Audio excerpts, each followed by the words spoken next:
Hi everyone, welcome back. In this section of the class, we're going to be moving on to Descartes' Meditation 3.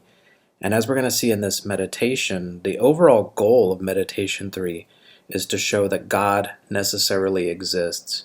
Now, remind ourselves, after we read Meditation 2, Descartes is certain that he is a thinking thing. This is the one thing that he can be absolutely certain about it. And he has certain knowledge of what his thinking consists in. Now, as you're going to see, this argument, especially if you read the book, you're going to see that the argument is actually quite difficult. And in fact, I would say that it's one of the more difficult passages in Western philosophy. And in fact, I had so much difficulty finding a good YouTube video that does a good job explaining it. I couldn't find one, so that's why I'm now making this one. Now, one of the things I'm going to do here is build a version of the argument that is different from what you see in the book. At least it's not going to follow the order strictly. Now, I will put that argument the way it's found in the book at the end of this video, but for now I thought it would be easier to use a different way of explaining it. Now, it turns out that the overall strategy of the argument is actually quite simple. Descartes' strategy overall is to inventory his ideas and see where those ideas come from. Okay? And it turns out that, we want to find out whether God exists. He's going to claim that he has this idea of God, and that idea had a specific origin. Now, it turns out that this argument that Descartes is going to give actually has roots in a much older argument. And I actually think the older argument is a lot simpler, and so I want to show you it first. We find that argument in some works by Plato. And let's just call this Plato's perfect square argument. And the argument goes something like this. You can imagine this as if it were in a kind of dialogue form. And the question would be, do you have the idea of a perfect square? And you could, let's suppose that the person says, yes, I have that idea. The next question that Plato is going to ask is, where did you get the idea of the perfect square from? Okay. Now, you might initially be tempted to think, well, look, I look all around me every day and I see squares. For example, I've put one on the screen. It's kind of drawn in this chalky shape here. And you might say, well, look, right there is a perfect square. Well, it turns out, though, that the square you're looking at right now is not perfect. For example, in geometry, we say that the definition of a line, a perfect line, is one that has length without breadth. Well, if you look at this square, it's definitely, it has length, but it's not broad. Also, if you look at the interior angles here, those angles might be a little bit funny or a little off. The main point here is the square you're looking at right now is imperfect. Now, Plato would again ask the question, well, but do you have the idea of a perfect square? And again, if the answer is yes, the question is where you got it from. Now, Plato what wants to do here is argue that you did not get that idea from the senses or anything by looking at the world around you, because all the squares in the world around you were imperfect. Rather, you got the idea from another origin, and that's the really important point. And as we're going to see, Descartes is actually going to make a very similar kind of argument here. Now, Plato's idea was of a perfect square. What we're going to see instead is that Descartes' idea, very similar, is going to be of a perfect God. Or we're going to say that Descartes says you have the idea of God already in your mind. And when he says you have the idea of God, what he means is you have an idea of a being that contains all perfections. So let's imagine, for instance, that this idea is omni. We have different words for this. I like to say it contains all the omnis. So omni means all, so all good. We often say that means omnibenevolent. All-knowing, so that's omniscient. Omnipotent, that's all-powerful. Completely independent of all things, and so on. So in other words, all the perfections that something could have, this thing has them. Now, as we're going to see later, very importantly, this is true when I clearly and distinctly perceive this idea. More on that later. Now, the important question for Descartes is going to become, where did I get this idea from? And this is going to be crucial for understanding how the argument works. Now we want to talk about the overall argument in Meditation 3. And I'm going to set it up this way. So first, I have the idea of God in my mind. And again, by God, I mean a completely perfect being, a being lacking no perfections whatsoever. Second, something cannot come into being from nothing. Okay. Third, and by the way, 3 and 4 here, these are both causal principles. So CP stands for causal principle. And you have 2 of them. So there's a causal principle for things. This is in number 3. There must be at least as much reality in the cause of something as there is in the effect. Number 4 is a causal principle about ideas. If my idea has a cause, the cause must be at least as perfect as what my idea represents it as being. Fifth, the idea of God could not have arisen from myself, others, the senses, or from the evil genius that we saw at the end of Meditation 1. Therefore, God is the cause of the idea that I have, and therefore God necessarily exists. Now, when I talk to students in class about this argument, normally they may have some issue with number 1, of course. Number 2, you could dispute it, I imagine. Most of the problem, however, I think a lot of people have stems in number 3, number 4, and number 5. So in what follows, I want to talk about each of those 3 claims and see what they mean. Now let's take a closer look at number 3. Causal principle of things.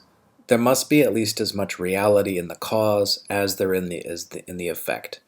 Now what we're saying here is that whenever we take any physical thing, so in this picture, for instance, I have a piece of bread or a piece of toast and a plate and a few other things. When I look at the thing and it, is real in the way any physical thing is, the cause of that thing had to be at least as real.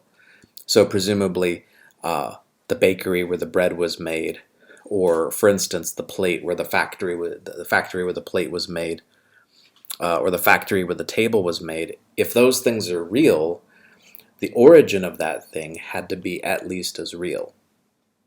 Now when we move to number 4, remember this is a causal principle of ideas. The idea here is if my idea has a cause, we're using the same concept, the cause must be at least as perfect or real as what my idea represents it as being. So for example, to go back to the previous illustration, now we're just thinking about the idea here. If I look at the bread and I close my eyes, right, I form a thought of that bread.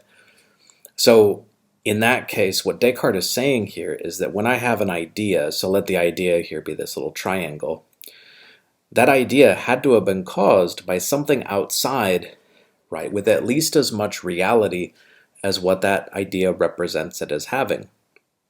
So you might almost think here that it's very similar to the way a thermometer works. If a thermometer reads a certain temperature, the temperature outside had to be at least that temperature to make the thermometer work the way it does. So in this case, it's almost like if you wanted to imagine a reality-o-meter.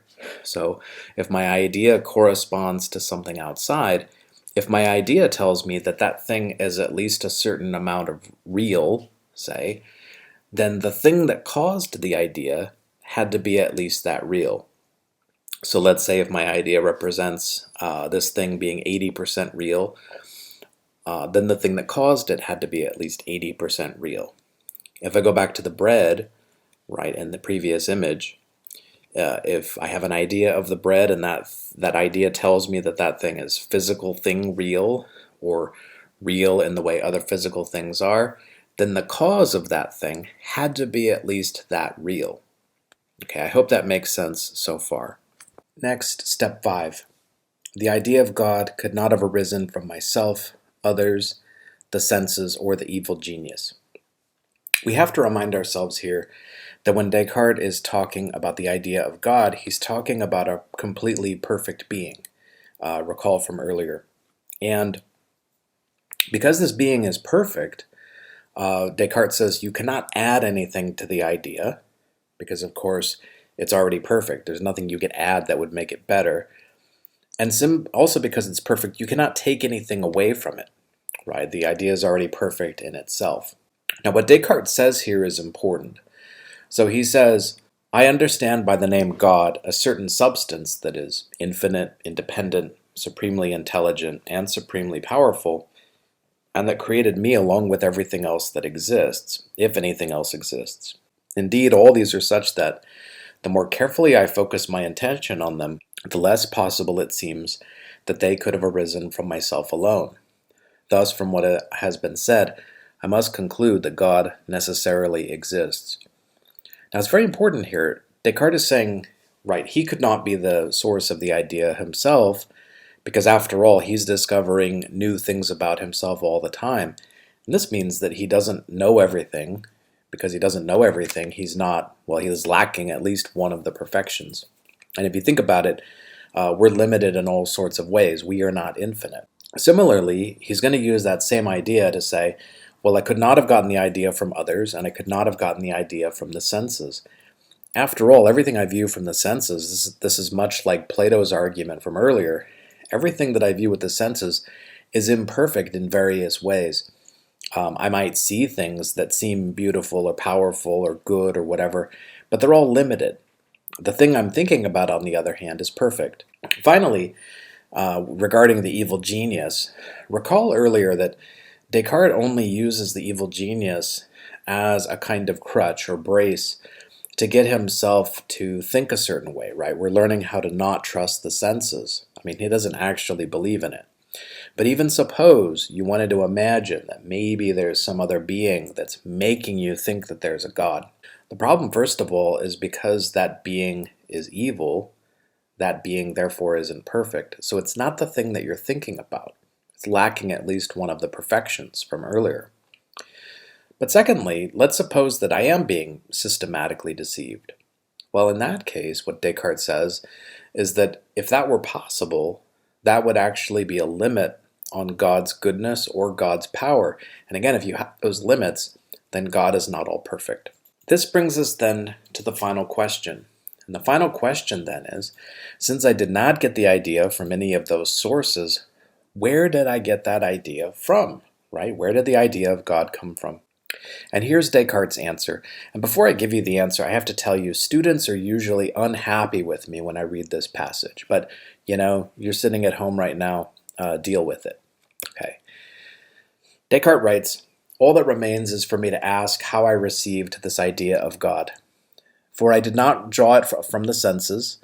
It never came upon me unexpectedly, as is usually the case with the ideas of sensible things when these things present themselves, or seem to present themselves, to the external sense organs. Nor was it made by me, for I plainly can neither subtract anything from it, nor add anything to it. Thus the only option remaining is that this idea is innate in me, just as the idea of myself is innate in me. The word innate means inborn. So what Descartes is saying is that actually at birth, this idea was stamped in me. I've had it there all along. Descartes continues, to be sure, it is not astonishing that in creating me, God should have endowed me with this idea, so that it would be like the mark of the craftsman impressed upon his work, even though this mark need not be something distinct from the work itself. So this idea that I have of God, well, you ask where it came from. The origin, Descartes answers, is from God itself. It's almost as if God implanted that idea in us at birth. And what we've been doing in the meditation so far is learning how to uncover that idea for ourselves. Now here at the end then, what I would ask is, and this is now a possible avenue for discussion in our discussion boards this week, are you convinced by the argument? Do you agree with Descartes' conclusion? Do you think that this is a sound strategy for proving that God exists? For example, you might believe in God, but you might not be convinced that this is a good way to argue for it. Finally, if you disagree with the argument, either its conclusion or the reasons for it, if you think the argument took a wrong turn somewhere, what exactly is the problem? Finally, I mentioned earlier that I had changed or modified the argument just a little bit from earlier from the text. And here's another representation of the argument. It looks very similar, but you'll notice that the way the argument is presented in the text, reminding us that we have the idea of God, that comes much later. Again, I'm not sure whether you would think that's better or worse. Okay, thank you for listening, and I'll see you in the discussion boards. Thanks.